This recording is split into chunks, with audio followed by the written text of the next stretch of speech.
Alhamdulillahilladzi asra bi'abdihi laylan minal masjidil harami ilal masjidil aqsa alladzi barakna haulah.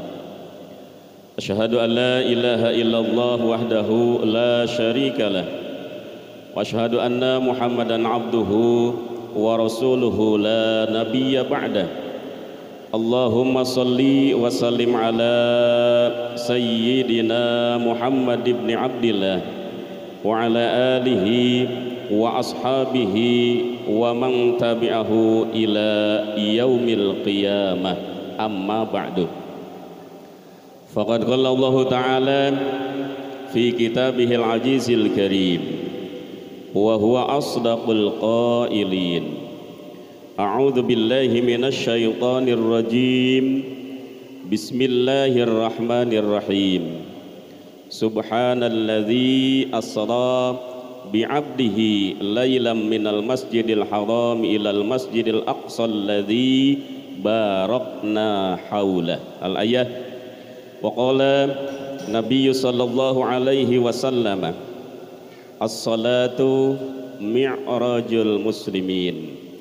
Sadaqallahul azim wa sadaqa rasuluhun nabiyul habibul karim wa nahnu ala dzalika minasyahidin wa syakirin walhamdulillahi rabbil alamin. Yang sama-sama kita muliakan para guru, alhamdulillah sudah hadir pada malam hari ini. Guru kita bersama Al-Mukarram Al-Ustaz Samin Parizki SAG, Al-Mukarram Al-Ustaz Muhammad Soleh Solahuddin MPD, Al-Mukarram Al-Ustaz Effendi Marwi SOSI, Al-Mukarram Al-Ustaz Muhammad Kasmudi SQ. Yang sama-sama kita hormati nasihat majelis Al-Ustaz Ahmad Rifai, Al-Ustaz Muhammad Ari. Yang sama-sama kita hormati pula sepuh majelis Al-Habib Yogi Al-Katiri. Kita doakan beliau semoga dipanjangkan umurnya, istiqomah berada di majelis ini untuk memberikan spirit untuk kita semuanya. Amin ya rabbal. Salawat salam semoga selamanya tercurah limpahkan keharibaan baginda junjungan alam, yakni Habibana wa Nabiyana Kanjeng Nabi besar Muhammad sallallahu alaihi wasallam, keluarga, sahabat, tabi'in, tabi'at, kalau kita sebagai umatnya, semoga nanti di yaumil qiyamah mendapatkan syafaahnya. Amin ya rabbal. Yuk ngaji yuk, yuk ngaji yuk, siap siap, insya jangan ada yang ngobrol. Malam ini spesial, kita peringatan Maulid Nabi besar Muhammad sallallahu alaihi wasallam. Ya? Oh iya, Isra Mi'raj ya. Bukan Maulid. Ngetes fokus apa enggak? Ya. Intinya dari ayat Allah Subhanahu wa taala yang Abi bacakan tadi, surah Al-Isra ayat pertama. Untuk apa Allah Subhanahu wa taala mengisra dan memi'rajkan Nabi besar Muhammad sallallahu alaihi. Di akhir ayatnya ada linuriyahu min ayat, untuk memperlihatkan ayat-ayat tanda kebesaran Allah Subhanahu wa taala. Pengen tahu? Pengen tahu? Apa di antara tanda-tanda ayat kebesaran Allah Subhanahu wa taala itu yang telah dialami Rasul dalam mi'rajnya? Yang pertama, Rasul Nabi kita Kanjeng Nabi besar Muhammad sallallahu alaihi wasallam ketika mi'raj ke langit ketujuh, di langit pertama Rasul bertemu dengan para malaikat yang sedang berdiri terus sambil berzikir kepada Allah. Dari mulai diciptakan sampai hari kiamat berdiri sambil berzikir kepada Allah Subhanahu wa taala. Itu di langit yang pertama. Halo? Halo? Masih ada yang ngobrol? Halo? Fokus? Fokus? Siap? Iya? Iya kan? Iyalah. Iya. Nyambung ya.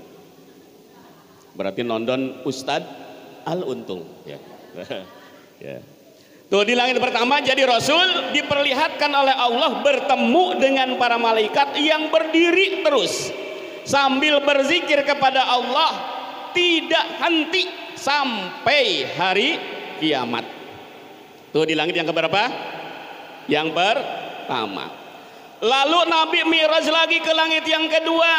Nabi pun dipertemukan dengan para malaikat yang sedang ruku terus menerus dari mulai diciptakan sampai hari kiamat, tidak pernah bangkit, tidak pernah bangun, ruku terus menerus. Itu di langit yang keberapa? Yang kedua.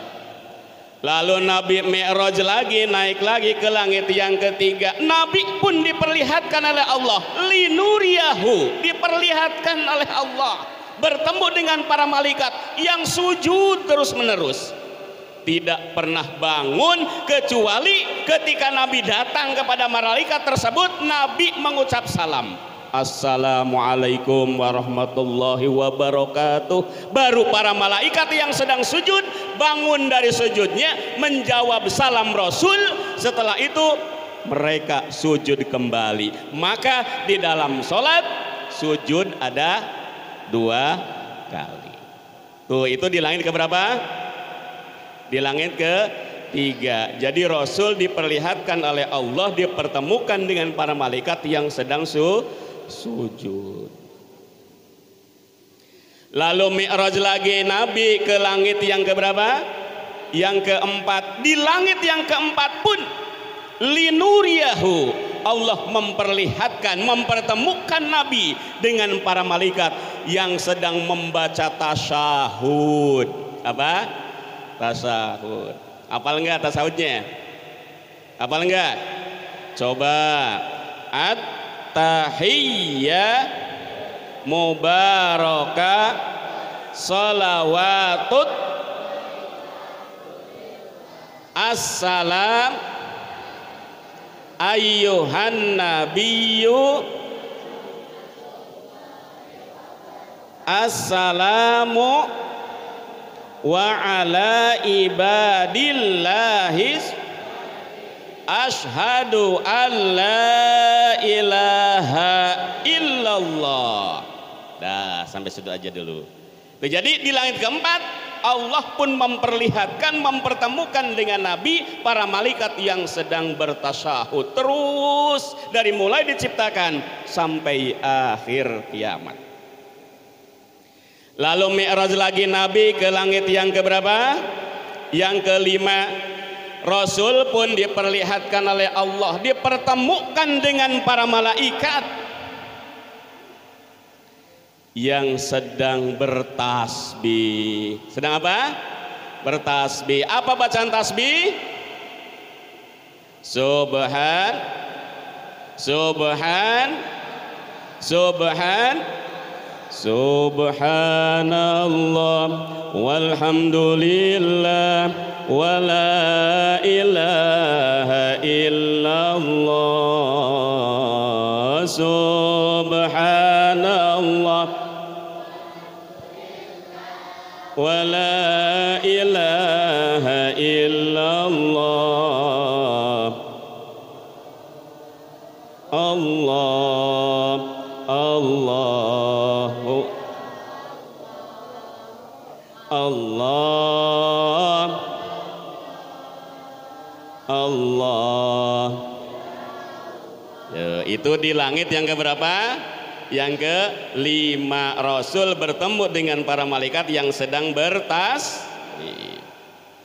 Lalu Mi'raj lagi Rasul ke langit yang keenam. Rasul pun diperlihatkan oleh Allah, dipertemukan oleh Allah dengan para malaikat yang sedang bertakbir dan bertahmid.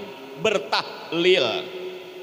Bacaan takbir Allah, bacaan tahlil la ilaha illallah.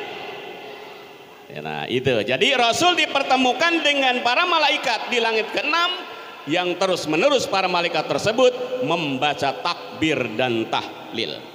Lalu terakhir di langit yang ke-7 Allah pun linuriyahu memperlihatkan, mempertemukan kepada Nabi dengan para malaikat yang sedang membaca salam keselamatan. Apa? Assalamualaikum. Nah, dari kesekian ibadah yang dilakukan oleh para malaikat terbesit dalam hati Rasul, ya Allah, ini ibadah sangat baik, sangat bagus.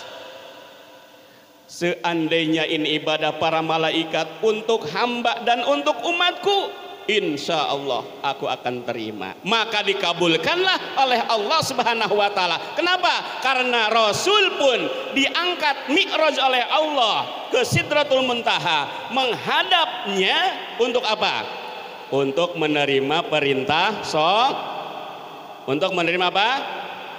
Perintah sholat. Jadi sholat itu perintah, bukan oleh. Awas, kalau ada yang mengatakan bahwa sholat itu oleh-oleh, kurang tepat. Jadi sholat itu perintah dari Allah, cuman perintahnya langsung Nabi diangkat oleh Allah, dipanggil oleh Allah ke hadratunya, ke hadapannya. Jadi kalau ada yang mengatakan bahwa oleh Isra Mi'raj itu sholat, berarti nanti hukumnya sholat itu jaiz, mau dilaksanakan mau enggak ya karena oleh-oleh. Seperti nanti nih kalian habis ngaji dapat besek, misalkan ada besek enggak? Oh, itu oleh-oleh dari pengajian. Oleh-oleh pengajian. Kalau doyan makan, kalau enggak kasih orang. Nah, sholat pun kalau dianggap oleh-oleh, kalau mau sholat ya sholat, kalau enggak ya enggak, berarti begitu hukumnya. Tapi sholat itu dipanggil Rasul langsung ke hadapan Allah, perintah. Kalau perintah hukumnya apa? Wajib.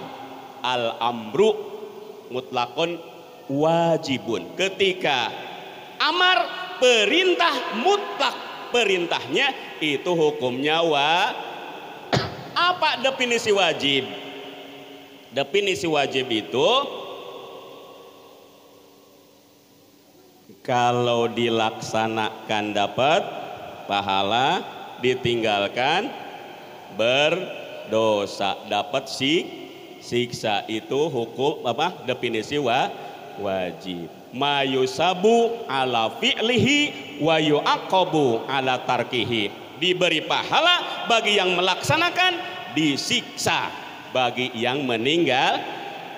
Jadi intinya Nabi Isra dan Mi'raj itu untuk menerima perintah sholat. Adapun bentuk tata cara gerak-gerik sholat itu tadi menurut gerakan ibadahnya para malaikat.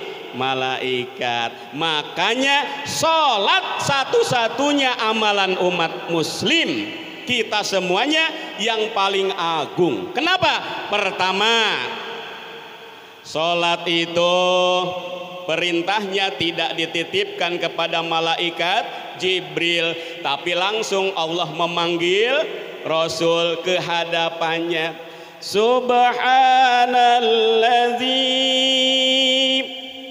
asra bi'abdihi laylam minal masjidil harami ilal masjidil aqsa alladzi barakna haulah. Jadi Allah langsung memanggil Rasul, tidak dititipkan kepada siapa? Malaikat Puasa dititipin ke malaikat Jibril.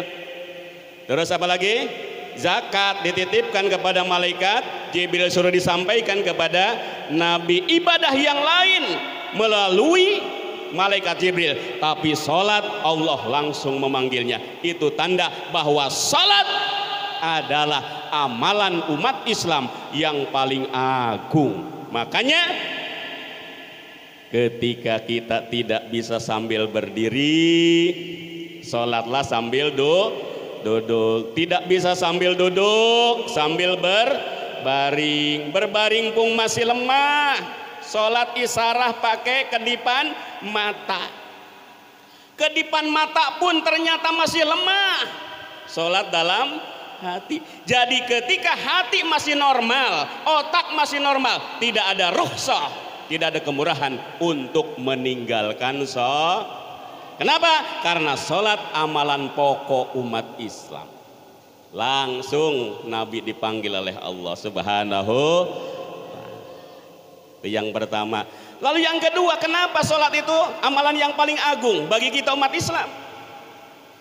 Karena salat bisa mencegah nahi dan mungkar, perbuatan keji dan mungkar. Sebagaimana firman Allah Subhanahu wa taala, ada yang hafal? Utslu ma uhiya ilaika minal kitabi wa aqimis shalah innas sholata tanha anil fahsya'i wal. Lalu ada pertanyaan, Ustadz, Kiai, Habib, sholat yang bagaimana yang bisa mencegah perbuatan keji dan mungkar? Coba ada yang bisa jawab? Sholat yang bagaimana yang bisa mencegah perbuatan keji dan mungkar? Kenapa? Karena banyak orang salat masih ngomongin orang, banyak orang yang salat masih maksiat, banyak orang yang salat masih korupsi, banyak orang yang salat masih maling. Jadi ada pertanyaan, salat yang mana yang bisa mencegah perbuatan keji dan awas, perhatikan anak-anakku sekalian. Jawabannya pertama, ada perilaku salat. Apa? Perilaku. Kedua, ada sholat dalam perilaku. Tuh jawabannya. Ngerti nggak? Ngerti nggak? Ngerti nggak? Hah? Ngerti nggak? Perilaku sholat itu tata cara sholat. Ada berdiri, ada ruku, ada sujud, ada duduk antara dua sujud, ada tasyahud, salam. Karena sesuai dengan definisi sholat adalah aqwalun wa af'alun muftatahatun bitakbir wa muhtatamatun bitaslim. Awas nih, definisi sholat. Sholat adalah ada ucapan, ada perbuatan yang diawali dengan takbiratul ihram, Allahu Akbar, dan diakhiri dengan salam ke kanan wajibnya, Assalamualaikum warahmatullah. Itu namanya perilaku sholat. Bisa mencegah keji dan munkar? Belum. Karena baru melaksanakan sholat. Yang bisa mencegah keji dan munkar itu adalah sholat dalam perilaku. Artinya apa?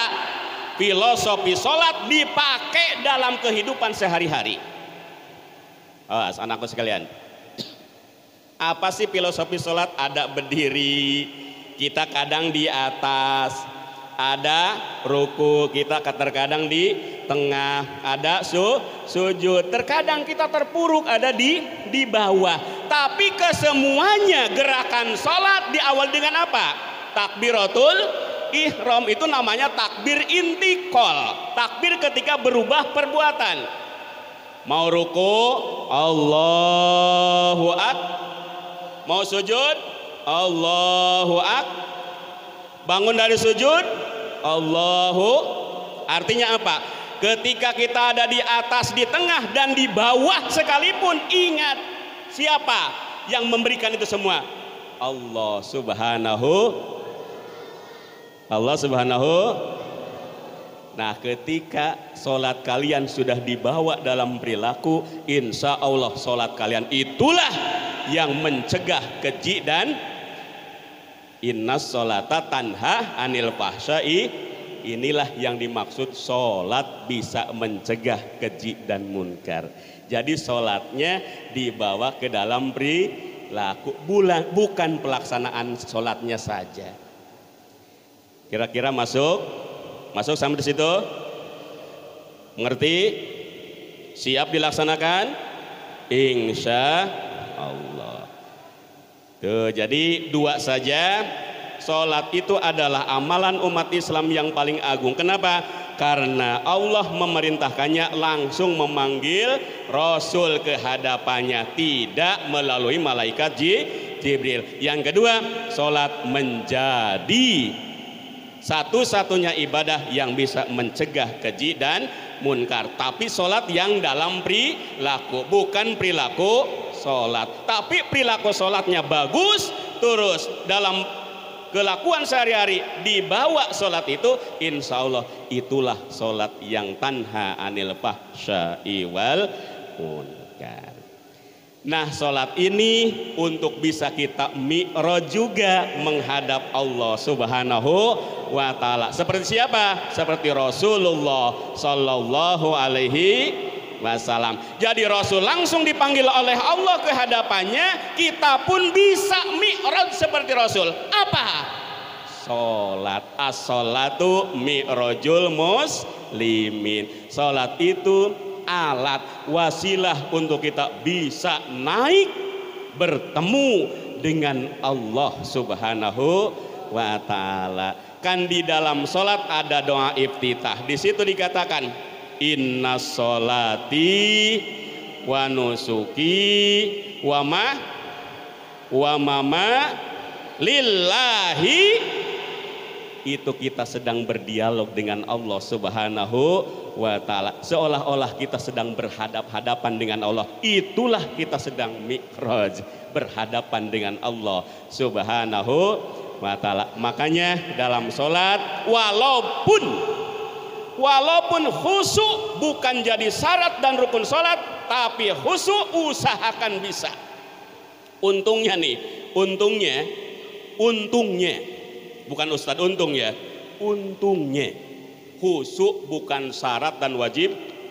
Coba kalau khusyuk jadi syarat, wajib atau rukun sholat, siapa sholat yang akan diterima oleh Allah? Di antara kita aja dulu bakalan ada. Kenapa?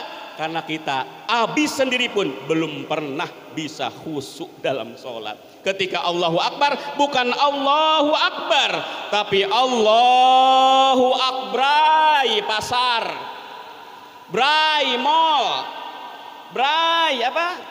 Bubur, bray bebek bakar, bray siapa? Pacar, macam-macam masuk dalam sholat. Coba kalau khusyuk dijadikan syarat dan rukun sholat, sholat kita enggak bakalan ada yang terima oleh Allah Subhanahu wa ta'ala. Jadi intinya, walaupun khusyuk bukan syarat dan wajib sholat, tapi yuk kita belajar riyadoh, latih diri kita supaya bisa khusyuk, insya Allah. Itu saja dari Abi, nanti diteruskan oleh guru-guru kita yang akan memberikan mutiara ilmunya. Semoga bermanfaat untuk kita semuanya dan jadi bendahara ilmu bagi kita semuanya, bekal beribadah kepada Allah Subhanahu wa ta'ala. Itu saja, terima kasih, mohon maaf. Assalamualaikum warahmatullahi wabarakatuh.